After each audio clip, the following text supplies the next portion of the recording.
নমস্কার বন্ধুরা, আজ আবার একটা নতুন রেসিপি নিয়ে চলে এলাম। রূপাস সিম্পল অ্যান্ড ডেলি লাইফে সবাইকে স্বাগত জানাই। গন্ধরাজের তো অনেক রকমের রেসিপি আপনারা দেখেছেন, খেয়েওছেন। আজ আমি সরপুঁটি বা সরলপুঁটি মাছ দিয়ে একদম নতুন স্বাদের একটা রেসিপি শেয়ার করছি। তাহলে চলুন রেসিপিটি দেখে নিই।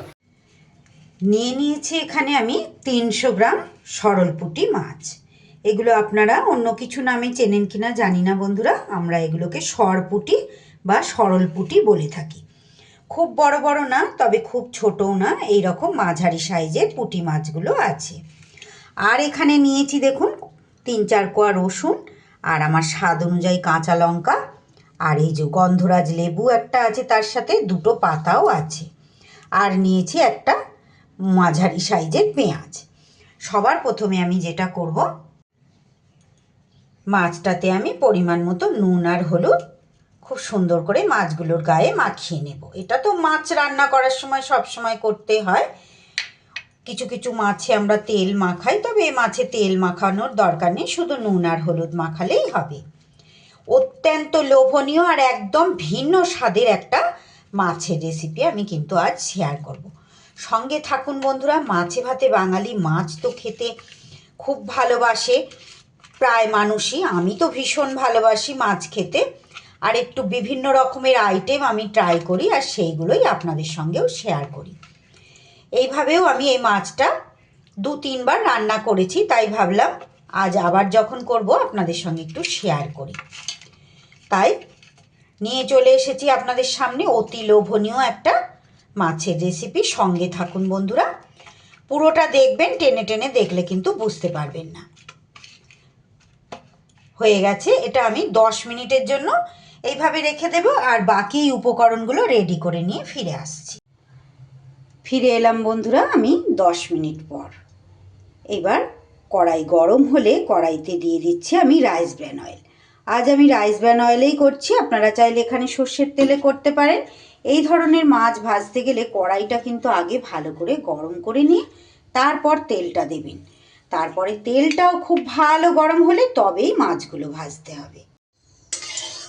এই ধরনের মাছ অনেকেই খেতে পছন্দ করেন না, কিন্তু একবার এইভাবে আমার মতো করে রান্না করে খেয়ে দেখবেন বন্ধুরা, একদম মানে কি বলবো, মুগ্ধ হয়ে যাবেন খেয়ে, এতটাই লোভনীয় হয়।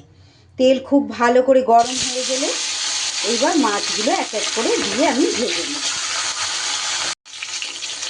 মাছগুলোকে কিন্তু সুন্দর করে উল্টে পাল্টে ভেজে নিতে হবে।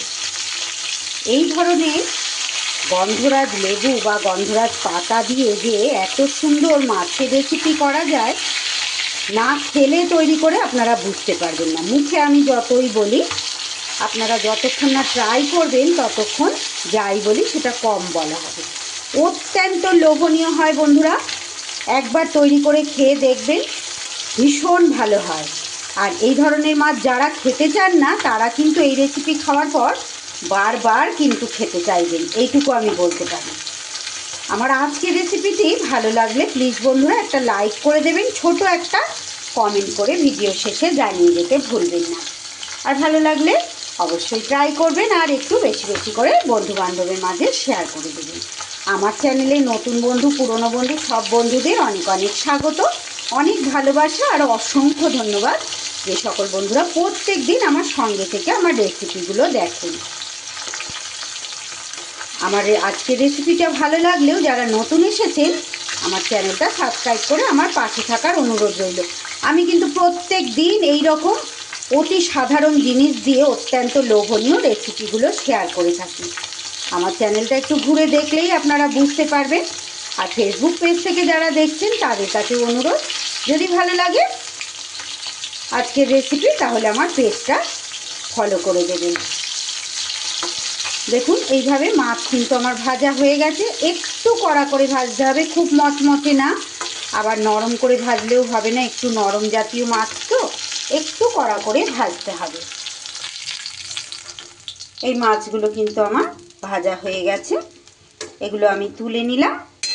এইবার বাকি মাছগুলোকেও আমি একই রকমভাবে ভেজে নেব। আর এই বাকি মাছগুলো ভাজতে ভাজতে এদিকে মিক্সির বাটিতে আমি একটা মশলা পেস্ট করে নেব। নিয়ে নিলাম 1 চামচ পোস্ত, আর নিয়ে নিচ্ছি ওই চামচেরই 1/2 চামচ সাদা সর্ষে, আর নিয়ে নেব ওই চামচেরই 1/2 চামচ কালো সর্ষে। এবার এটা শুকনো অবস্থায় একটু গুঁড়ো করে নিয়েছি। এইবার এর মধ্যে দিয়ে দিচ্ছি যে 4 কোয়া রসুন নিয়েছিলাম সেইটা নিয়ে নিলাম, আর যে কাঁচা লঙ্কাটা নিয়েছিলাম সেটাও নিয়ে নিলাম। সর্ষে আর পোস্তটা একটু এইভাবে গুঁড়ো করে নিয়ে তারপরে এইভাবে জল দিয়ে কিন্তু পেস্ট করলে খুব সহজে এই রকম মিহি পেস্ট একটা কিন্তু তৈরি করা যায়। সুন্দর করে পেস্ট আমার তৈরি হয়ে গেল। এদিকে বাকি এই মাছগুলোও কিন্তু আমার বেশ সুন্দর সুন্দর করে ভাজা হয়ে গেছে। এগুলোকেও এবার তুলে নিতে হবে। মাছ তুলে নিয়ে এইবার এই মাছ ভাজার তেলেই দিয়ে দিচ্ছি সামান্য পরিমাণ একটু কালো জিরে, আর তারই সাথে দিয়ে দেব যে বড় পেঁয়াজটা নিয়েছিলাম সেটাকে একটু ছোট করে কেটে নিয়েছি সেইটা দিয়ে দিলাম। এইবার পেঁয়াজটা যতক্ষণ না পর্যন্ত একটু ভাজা ভাজা হচ্ছে ততক্ষণ পেঁয়াজটা ভেজে নিতে হবে। পেঁয়াজটা একটু এইভাবে ভাজা ভাজা হয়ে গেলে এইবার আমি এই পর্যায়ে এখানে দিয়ে দেব একটু পরিমাণ মতো হলুদ, নুন, আর একটু সামান্য কাশ্মীরি লঙ্কার গুঁড়ো। কাশ্মীরি লঙ্কার গুঁড়োটা একদম অপশনাল, আপনারা অপছন্দ করলে স্কিপ করে দেবেন।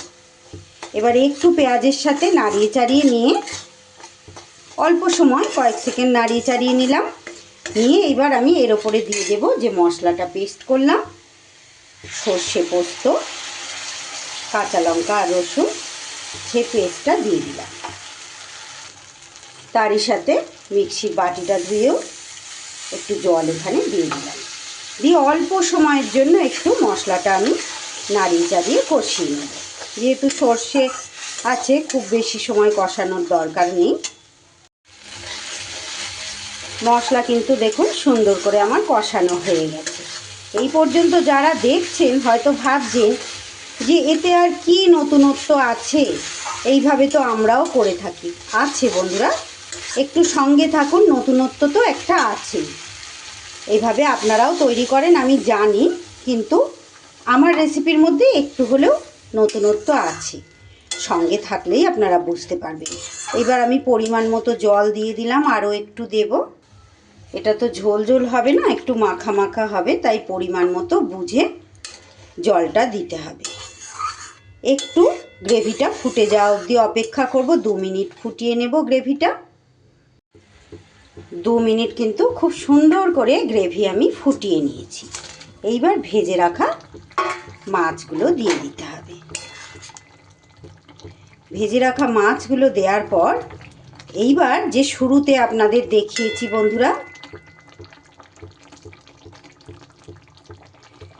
যে লেবুটা, গন্ধরাজ লেবু আর গন্ধরাজ লেবুর পাতা, সেটার ব্যবহার এইবার আমি করব এখানে। এই যে দেখুন, গোল চাকা করে 2টো পিস আমি এইভাবে দিয়ে দিলাম, আর তারই সাথে এই যে পাতাগুলোকেও দিয়ে দিলাম। 2টো পাতাই যথেষ্ট, এর বেশি লাগবে না। 2টো পাতা থেকেও আমি 2 টুকরো পাতা কিন্তু রেখে দিয়েছি, যেটা গার্নিশিংয়ের সময় দেব। এইবার এই লেবু আর পাতাটা দিয়ে একটু 2 মিনিটের জন্য ফুটিয়ে নিতে হবে। এত সুন্দর ফ্লেভার হবে, আর এই মাছটা খেতে এত সুন্দর টেস্ট লাগবে, আপনারা তৈরি করে না খেলে বুঝতে পারবেন না। একদিন অবশ্যই বন্ধুরা আমার মতো করে ট্রাই করবেন, আর কেমন লাগলো খেয়ে অবশ্যই আমাকে কমেন্ট বক্সে জানিয়ে যেতে ভুলবেন না। গরম ভাত দিয়ে এই রেসিপি খেতে যে কি লাগে, এটাকে গন্ধরাজ পুঁটির রেসিপিও বলতে পারেন। এই ধরনের পুঁটি মাছের জায়গায় এই রকমের অন্য কোনো মাছ দিয়েও কিন্তু এই রেসিপি আপনারা করতে পারেন। রেসিপিটি যদি ভালো লাগে প্লিজ বন্ধুরা একটা লাইক করে দেবেন, ছোট একটা কমেন্ট করে জানিয়ে যেতে ভুলবেন না। ভালো লাগলে ভালো বলবেন, যদি কোনো ভুল ত্রুটি থাকে বা অন্য কিছু অ্যাড করলে আরও ভালো হতো আপনাদের মনে হয় সেটাও জানিয়ে যাবেন। নতুন কোনো রেসিপি এই ধরনের খেতে মন চাইলে বা দেখতে ইচ্ছে করলে আমাকে জানাতে পারেন, আমি অবশ্যই চেষ্টা করব আপনাদের দেখাবার। আর নতুন যারা, প্লিজ আমার চ্যানেলটা সাবস্ক্রাইব করে আমার পাশে থেকে যাবেন, পাশে থাকা বেল আইকনটা অল করতে কিন্তু ভুলবেন না। দেখুন এইভাবে আরও 1 মিনিট আমি ফুটিয়ে নিলাম। এইবার দেখুন বন্ধুরা, একটা প্লেটের মধ্যে আমি এইভাবে সুন্দর করে সার্ভ করে দিয়েছি। কতটা লোভনীয় দেখতে হয়েছে দেখে নিশ্চয়ই আপনারা বুঝতে পারছেন, আর খেতেও সত্যি বলছি বন্ধুরা, একদিন ট্রাই করবেন তাহলে বুঝতে পারবেন সত্যি ভীষণ লোভনীয় হয়। এত সুন্দর ফ্লেভার হয় যে আমি মুখে বলে বোঝাতে পারছি না। যাই হোক, রেসিপিটি ভালো লাগলে লাইক, কমেন্ট, শেয়ার ও সাবস্ক্রাইব করে আমার পাশে থাকবেন। সবাই ভালো থাকবেন, সুস্থ থাকবেন। আবার ফিরে আসছে আগামী দিন এমনই কোনো সহজ লোভনীয় রেসিপির সাথে। সকলকে অসংখ্য ধন্যবাদ।